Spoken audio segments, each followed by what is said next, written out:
देख रहे हैं श्री महाकाल लोक टीवी और मैं हूं आपके साथ आरती गहलोत।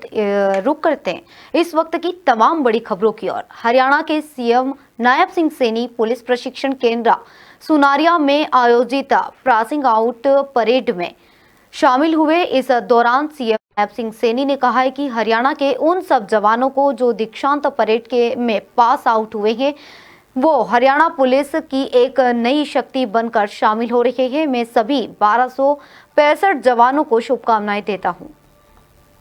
मैं सबसे पहले तो हरियाणा के उन सब जवानों को जो आज दीक्षांत परेड में पास आउट हुए हैं और आज से वो हरियाणा पुलिस की एक नई शक्ति बन करके लोगों को जिसका लाभ मिलेगा आज वो शामिल हो रहे हैं। मैं सभी 1265 जवानों को, उनके परिवारजनों को बहुत बहुत बधाई और शुभकामनाएं देता हूं।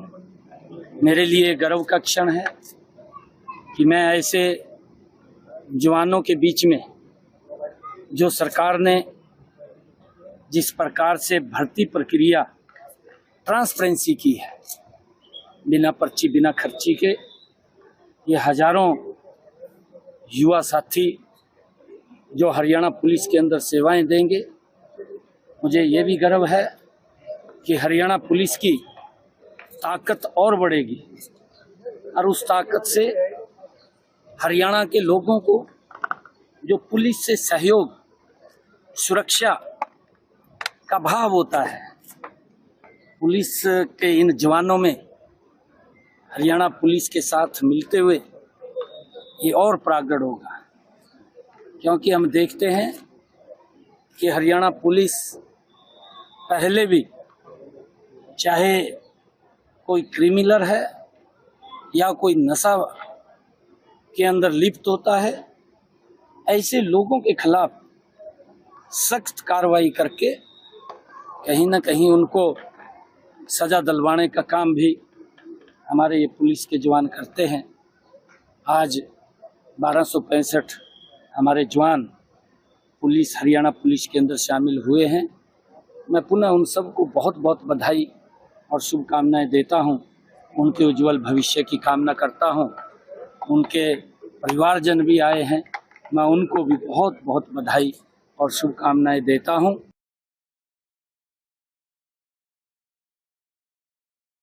मैं सबसे पहले तो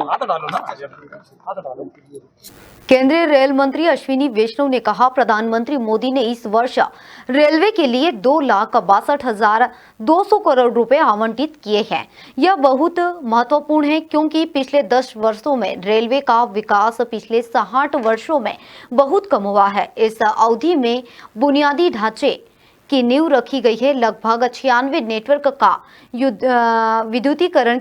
माननीय प्रधानमंत्री श्री नरेंद्र मोदी जी ने रेलवे के लिए इस साल रिकॉर्ड एलोकेशन किया है 2,62,200 करोड़ रुपए का, 2,62,200 करोड़ रुपीस का एलोकेशन किया है।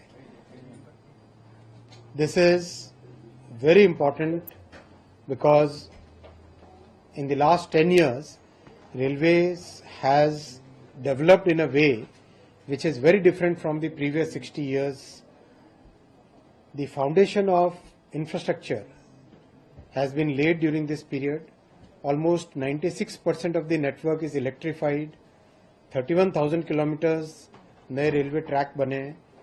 Imagine 31,000 kilometer is like a large country like Germany is 35,000 kilometer. यानी प्रैक्टिकली जर्मनी के पूरे नेटवर्क से थोड़ा सा उतना उसी परिमाण का, उसी ऑर्डर का रेलवे नेटवर्क भारत में पिछले 10 वर्षों में जुड़ा है।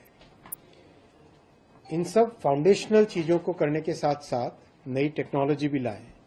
इसीलिए जरूरी है कि अगले कई वर्षों तक रेलवे के ऊपर फोकस करके कंटिन्यूसली इसको डेवलप करते जाएं। इसी भावना के साथ प्रधानमंत्री जी ने इस साल के बजट में भी 2024-25 के बजट में भी रिकॉर्ड एलोकेशन किया है 2,62,200 करोड़ रुपीस का। मान्य केंद्रीय मंत्री गिरिराज सिंह ने बिहार विधानसभा में आज पेपर लीक विरोधी विधेयक पारित होने पर विपक्ष के वॉकआउट करने पर कहा है कि विपक्ष की परिभाषा आजकल बदल गई है।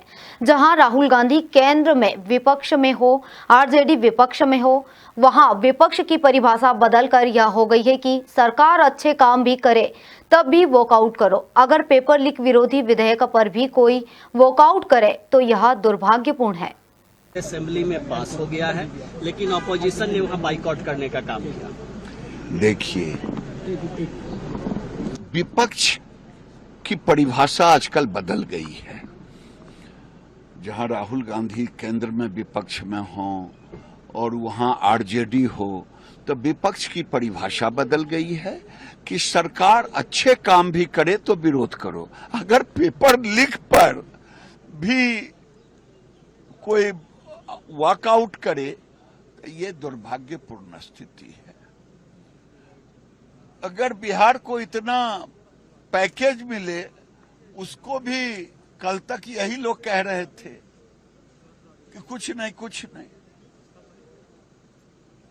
दिल्ली के अंदर राहुल गांधी हैं जो मीडिया में रहने के लिए झूठ बोलते हैं।